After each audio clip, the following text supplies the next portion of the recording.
Hi అండి, welcome to అమ్మమ్మ వంటింటి రుచులండి. ఈ సంబర్లోనండి ఉసిరికాయలు పచ్చడి పడుతున్నానండి. అది ఎలా పట్టాలి ఏంటన్నది అన్నీ చేసి చూపిస్తానండి. వంటింట్లోకి వెళ్ళిపోదాం, ఫాలో అవ్వండి. ముందండి గ్యాస్ వెలిగించుకుందామండి. గ్యాస్ వెలిగించుకుని ఒక కళాయి పెట్టుకుందామండి. ఇప్పుడండి పచ్చట్లోకి ఇవ్వండి మెంతుల్ని ఇలా బిస్కెట్ కలర్ వచ్చే వరకు వేయించుకోవాలండి. వేయించుకున్న తర్వాత వాటిని ఆరబెట్టుకుని పౌడర్ పట్టుకుని పక్కన పెట్టుకుందామండి. మనం ఇగోండి ఈ కలర్ వచ్చే వరకు వేయించుకోండి. మరి నల్లగా అయితే ఏమవుతుందండి, పచ్చట్లోకి వేస్తే మాడిపోయినట్టు వాసన వస్తుందండి, మంచి వాసన కూడా రావదు. అందుకనే ఈ కలర్ వచ్చే వరకు మెంతులు వేయించుకుని ఆరబెట్టుకుందామండి, పక్కన పెట్టేసుకున్నాం. దీన్ని మళ్ళీనండి కళాయి పెట్టుకుని ఇదిగోండి ఈ నూనె ఎందుకు పోస్తున్నానంటే అండి, నేను ఉసిరికాయలు వేయించుకోవాలండి. మనం వేయించుకుంటేనే పచ్చిదనం పోయి పచ్చట్లో కలుపుకున్నప్పుడు చాలా మంచి వాసన వస్తుందండి. నూనెలో వేగిన ఉసిరికాయని అది చాలండి, ఎక్కువ ఆయిల్ పోసుకోబాకండి. నేను ఉసిరికాయలనండి ఒక సేరు తీసుకున్నానండి. ఆ సేరు కాయలకి వీటికన్నిటికీ గంట్లు పెట్టేశానండి. మీకు చూపించాలని 3 కాయలను అట్టి పెట్టుకున్నానండి మీకు చూపించడానికి. ఈ గంట్లు పెడితే ఏమవుతుందంటే అండి, నూనెలో వేయించినప్పుడు బాగా సౌరు అదంతా వెళ్ళిపోయి మళ్ళీ మనం పచ్చట్లో కలుపుకున్నప్పుడు ఉప్పు కారం పులుపు అన్నీ వెళ్ళిపోయి మనం ఉసిరికాయ ఏంటంటే చాలా టేస్ట్గా ఉంటుందండి. ఇదిగోండి వర్రగాను చాలా బాగుంటుందండి. ఇదిగోండి ఇలా గంట్లు పెట్టేసుకోండి కాయలన్నిటిని. ఆయిల్ కాగిందండి, నిదానంగా వేసుకోండి ఉసిరికాయల్ని. ఏంటంటే అండి కొంచెం చెమ్మగా ఉంటుంది కదండి, అదంతా చిటపటమని మన ఒంటి మీద పడుతుందండి. ఇదిగోండి ఆ నూనెకి సరిపడానే వేసుకోండి కాయలు ఇలాగే.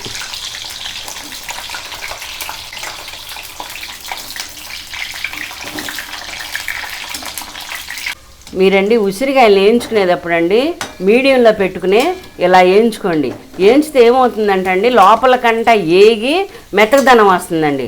లేకపోతే ఉసిరికాయలు ఏమవుతాయి అంటే గట్టిగా రాళ్ళల్లో ఉంటాయండి. ఇదిగోండి మీడియంలో పెట్టి ఇలాగే వేయించుకోండి. నేను వేయించినట్టే చూసారా ఎలా వేగినాయో బిస్కెట్ కలర్గాను. అన్నింటిని కూడా ఇలాగే వేయించుకోండి. వేయించుకుంటేనే పచ్చడి బాగుంటుందండి, నిలవ ఉంటుంది. పచ్చడి కూడాను చాలా బాగుంటుందండి మీకు. ఇదిగో చూసారా అన్ని కాయల్ని ఇలాగే వేయించేసుకోండి. గ్యాస్ వెలిగించుకునండి. చింతపండు కూడా వేడి నీళ్ళలో పెట్టుకోవాలి కదండి. ఇదిగోండి ఒక పావు సేరు నీళ్ళకు పోసానండి వాటరు. దానిలో ఇదిగోండి ఒక 100 గ్రాముల చింతపండు తీసుకున్నానండి సేరు ఉసిరికాయలకి. దీన్ని బాగా నీళ్లు కాగాక దానిలో పెట్టి బాగా కొంచెంసేపు ఉడకనివ్వాలండి. ఉడికితేనే పేస్ట్ లాగా వచ్చి ఆ పేస్ట్ని రోట్లో వేసుకుని రుబ్బుకోవాలండి.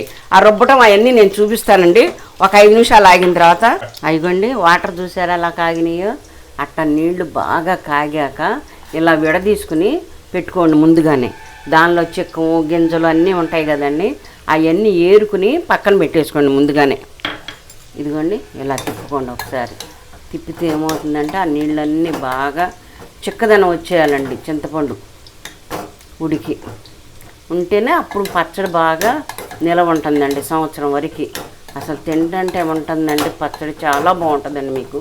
ఇదిగోండి ఇంతే కొంచెం ఒక 5 నిమిషాలు మాత్రం ఉడకనివ్వండి. ఇప్పుడు ఉసిరికాయలు వేయించుకున్నాం కదండి, దానిలోనే కొంచెం ఆయిల్ పోసుకోండి. ఎందుకు పోస్తున్నానంటే అండి ఉసిరికాయలు ఎక్కువ ఆయిల్ లాగేస్తుందండి. కాయలు వేయించిన దానిలోనే ఆ వేస్ట్ కాకుండా ఆయిల్ని ఇంకొంచెం ఆయిల్ పోసుకుని తాలింపు పెట్టుకుందామండి. ఎందుకంటే అండి పచ్చడి రుబ్బేలోపు ఈ తాలింపు ఆరి బాగుంటుందండి. లేదు వేడివేడిగా తాలింపు పోసారనుకోండి పచ్చడి సంవత్సరం బారిన ఉండదండి, బుర్రెత్తినట్టు స్మెల్ తేడాగా వస్తుందండి. ఒక 7-8 మిరపకాయలు ఇలా తొడియాలు తీసేసుకుని వేసుకోండి. ముందుగానండి ఆవాలు వేసుకోండి. ఆవాలు ఎందుకు వేస్తున్నానంటే అండి ఆవాలు చిటపడం మనందే బాగోదండి. ఆ చిటపడం అన్నప్పుడు దానిలో ఉండే సారం కూడా ఆయిల్లో దిగుతుందండి. ఇదిగోండి ఒక 2 స్పూన్లకి శనగపప్పు అండి, 2 స్పూన్లకి మినప్పప్పు అండి. వీటిని ఏగనిద్దామండి కొంచెం.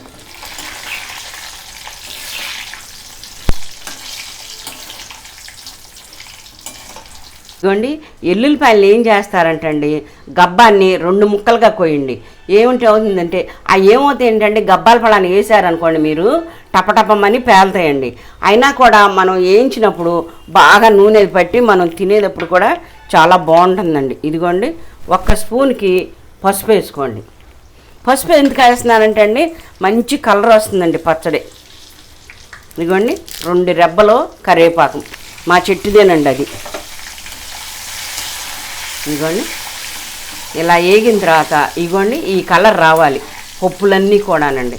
ఆ వేడికి ఇంకా కొంచెం కలర్ వస్తుందండి. ఈలోపు మనం రోటి దగ్గరికి వెళ్ళిపోయి ఆ పచ్చడి రుబ్బుకుందామండి. బాగా వేడి నూనెలో వేసాం కదండి, అన్నింటినీ బాగా మాడిపోకుండా ఉండాలంటే గ్యాస్ కట్టేసన్న ఇవన్నీ ఎల్లుల్లిపాయలు కరివేపాకు అన్నీ వేసి ఆ వేడి నూనెకే కాలుతాయండి. గ్యాస్ కట్టేసి వేసుకోండి. ఇదిగోండి అదిగోండి చూసారా ఎంత కలర్ వచ్చినాయో. మనం పచ్చడి రుబ్బుకుని దానిలో పోయేసరికి ఇంకా కలర్ వస్తుందండి. ఈ ఎల్లుల్లిపాయలు కూడానండి తోళ్ళు తీసి తిరమాత అంతా అయిపోయాక దానిలోకి ఇలా వేసేస్తేనండి మన పచ్చట్లో మామిడికాయ పచ్చట్లో కనుక ఎట్లా వేస్తామో అలాగే దీనిలో కూడా వేసుకుంటే దీనిలో తిరమాతలో కొంచెం వేగి పచ్చట్లో కలిపినప్పుడు ఆ ఎల్లుల్లిపాయలు ఊరి చాలా టేస్ట్గా ఉంటుందండి. మీకు చూసారా ఇలా ఉడకాలండి. చింతపండు ఉడికిన తర్వాత రోట్లో వేసుకుని రుబ్బుకుందామండి మెత్తగా మనం. ఇదిగోండి చింతపండు అండి ఇలా రోట్లోకి వేసుకుందామండి. అందరికీ రోళ్ళు ఉండవు కదండి, మీరు మిక్సీలో కూడా వేసుకుని రుబ్బుకోవచ్చండి. గ్రైండర్లో వేసుకు అట్లా. ఇదిగోండి చింతపండు అంతా కూడా ఇలా పెట్టుకోండి. చింతపండు మాత్రం రేకులు నలిగే వరకు రుబ్బుకోవాలండి.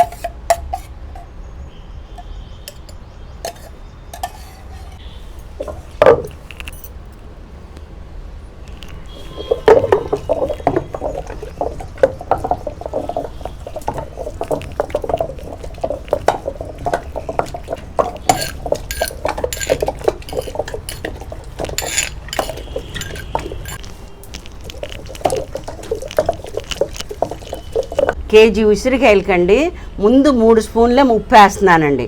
ఎందుకంటే అండి ఉసిరికాయలకి ఉప్పు పట్టి అంత బాగా ఉండవండి మనం కాయలు తినేటప్పుడు.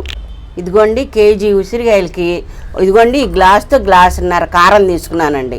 లెక్క అనమాట కారం గ్లాసున్నర. ఇదిగోండి ఇది కూడా చింతపండు రుబ్బుతున్నా కదండి దానిలోనే పోసేసుకోవాలండి. ఇందాక మెంతులు వేయించి పౌడర్ చేసుకున్నానండి. ఆ పౌడర్ని కూడా 1 స్పూన్ వేసుకోండి. మరి ఎక్కువ వేసారనుకోండి చేదు వస్తుందండి. ఇదిగోండి 1 స్పూన్ వేసుకుని మళ్ళీ ఒక 5 నిమిషాలు రుబ్బుకోండి.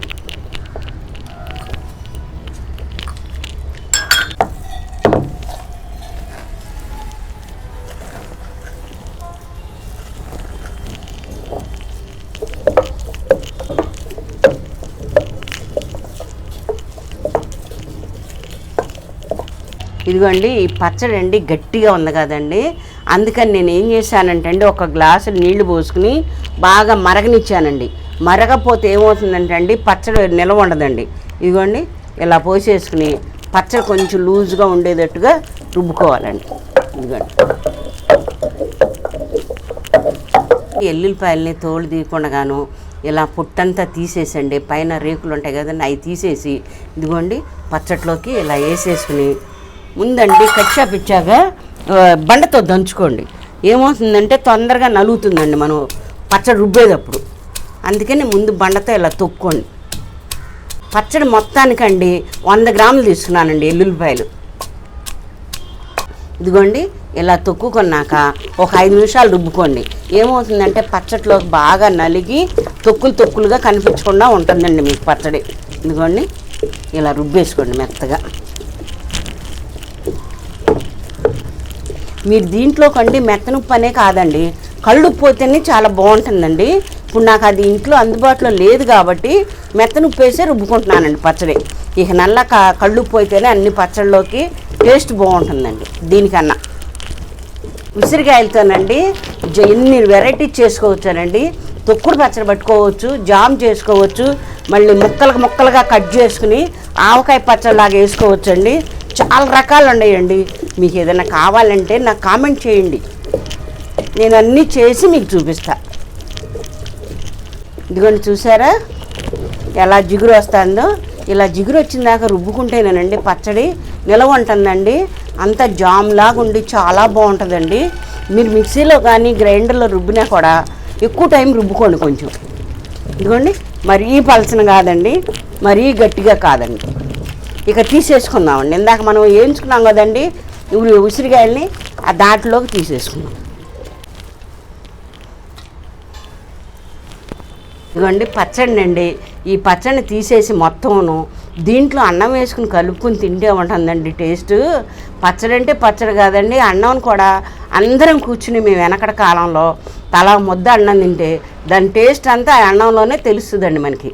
ఇదిగోండి పచ్చడిని అంతా ఇట్లా తీసేసుకోండి. మనం రుబ్బిని పేస్ట్ అండి కారాన్ని ఇదిగోండి ఇలా కలిపేసుకోండి. ఇలా మనం గంట్లు పెట్టాం కదండి, దానిలోకి చింతపండు పులుపు, కారం, ఉప్పు అన్నీ బాగా ఇదవుతాయండి. చూసారా ఉసిరికాయలు ఎలా కనపడుతున్నాయో? అలా ఒక్క కాయని నంజు పెట్టుకుని పెరుగన్నంలో తింటుంటే ఉంటుందండి, చాలా టేస్ట్గా ఉంటుందండి. వేడివేడి అన్నంలో కూడా ఈ పచ్చడి వేసుకుని వేడివేడిగా తింటేనండి ఎంత టేస్ట్గా ఉంటుందనండి. ఇదిగోండి ఇలాగేనండి. 1 రోజు 2 రోజులు ఊరనివ్వాలండి ఉసిరికాయని. ఉసిరికాయ ఊరితేనండి చాలా బాగుంటుందన్నమాట. ఈ ఉసిరికాయని బొగ్గన పెట్టుకుని, ఇది సంబర్ కదండి, వాటర్ ఎక్కువ తాగకుండా ఉండాలి. బొగ్గన పెట్టుకుని బయటికి వెళ్తే అసలు మనం వాటర్ కూడా ఎక్కువ తాగలేమండి. ఇంకా ఇదే ఓటల్లే వచ్చి అది తిన్నాకండి వాటర్ తాగితే ఉంటాయి మంచినీళ్ళు టేస్ట్ చాలా తీయగా ఉంటాయండి మంచినీళ్ళు. ఇందాకండి మనం తాలింపు పెట్టుకుని ఉంచుకున్నాం కదండి, ఇలా ఆరాలండి. మనం చేయి పెడితే కనుక కాలకుండా ఉండేటట్టుగా ఆరాలండి. ఆరితేనే పచ్చడి కూడా బాగుంటుంది. ఇదిగోండి దీంట్లో పోసేస్తున్నానండి. మీకు ఇంకా ఆయిల్ కావాలంటే పోసుకోవచ్చండి.